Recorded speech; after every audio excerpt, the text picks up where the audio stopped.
Sexual assault cases are some of the most difficult cases the justice system handles. Behind every case is a real person who may be dealing with trauma, fear, and a deep sense of violation. Because of that, how we approach evidence matters.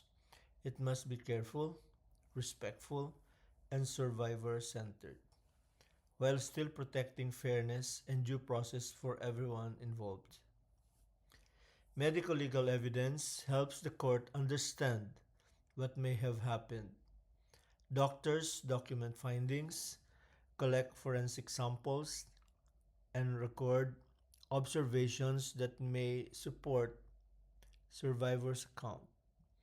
But an important point to remember is this: many assaults leave no visible injury.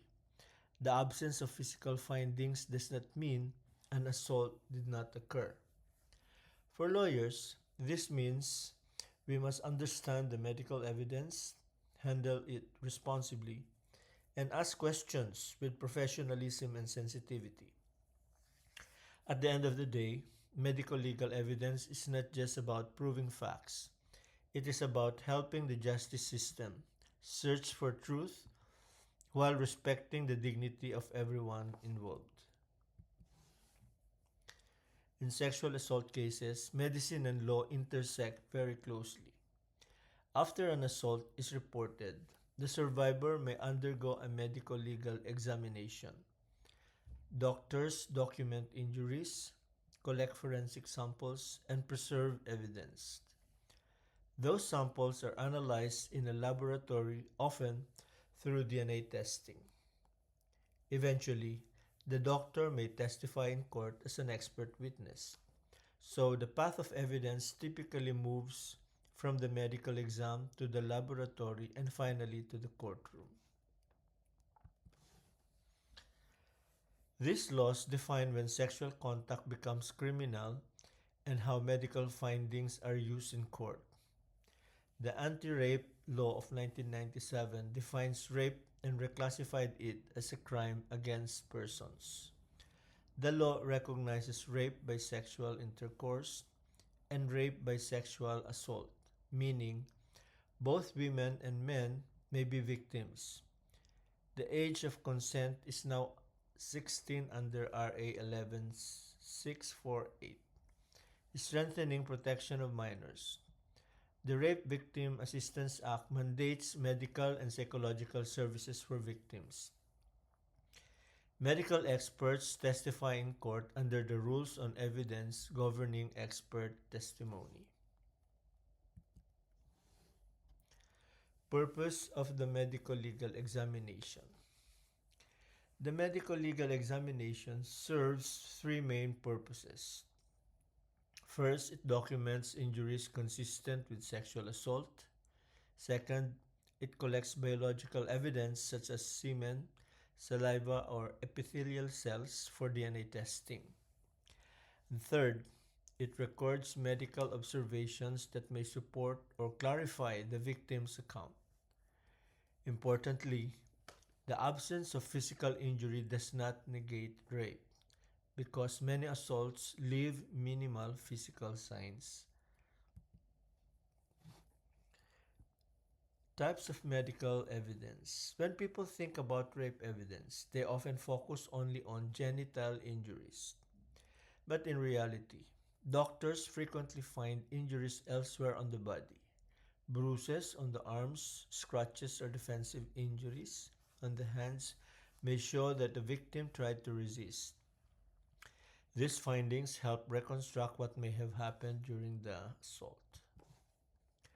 One of the most important legal principles to remember in sexual assault cases is this: the absence of physical injury does not mean that rape did not occur.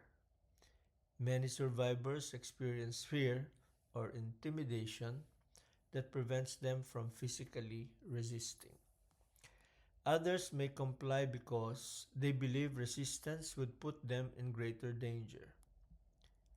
In some cases, the medical examination happens hours or even days later, when minor injuries may already have healed. Because of these realities, courts evaluate the totality of the evidence, including testimony, circumstances, and forensic findings, not just visible injuries. DNA evidence has become one of the most powerful tools in modern forensic science. Biological materials such as semen, saliva, or skin cells may contain DNA that can be compared with a suspect's profile. Modern STR-DNA analysis can identify individuals with extremely high probability. But legally, we must remember an important point. DNA proves sexual contact. It does not automatically prove lack of consent.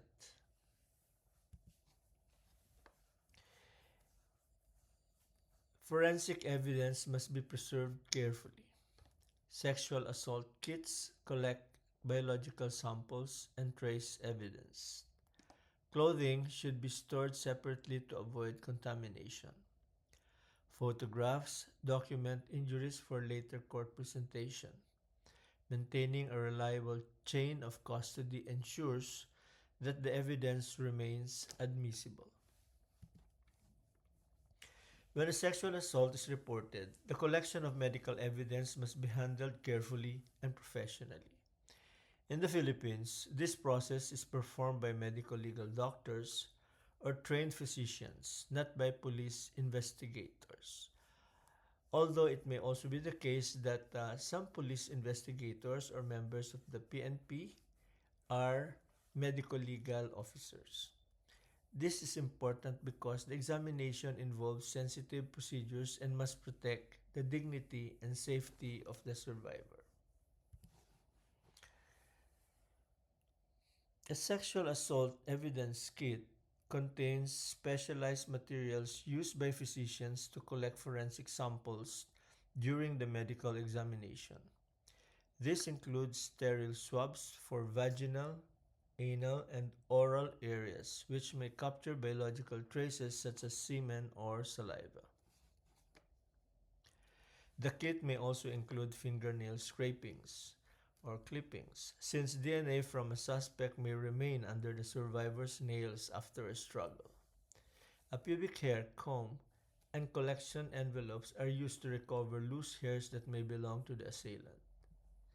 In addition, a reference DNA sample, usually a buccal swab from the survivor, is collected to distinguish the survivor's DNA from any foreign DNA found.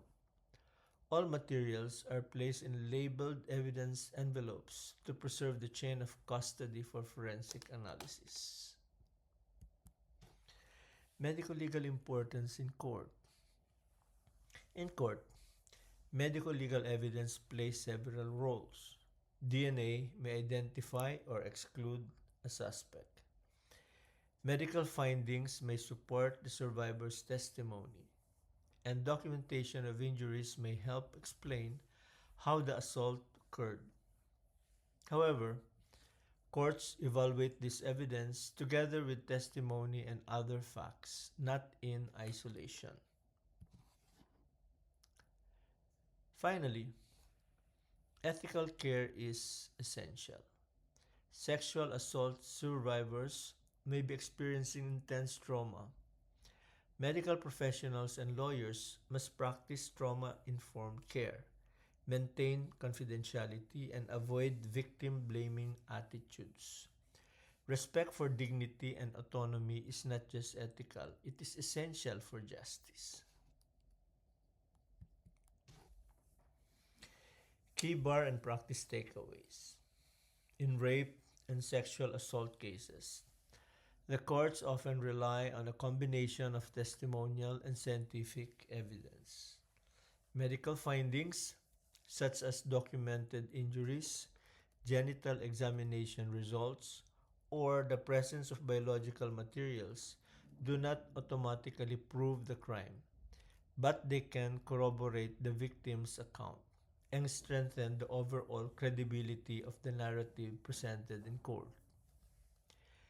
DNA evidence, when properly collected and preserved, can significantly strengthen identification of the perpetrator by linking biological material recovered from the victim or the scene to a specific individual with high statistical certainty. However, it is important to remember that the absence of physical injury does not negate rape. Many assaults occur through intimidation, coercion, or psychological pressure, leaving little or not visible trauma. For this reason, Philippine jurisprudence consistently recognizes that credible testimony of the victim, supported when possible by medical evidence, may be sufficient to establish the commission of the offense.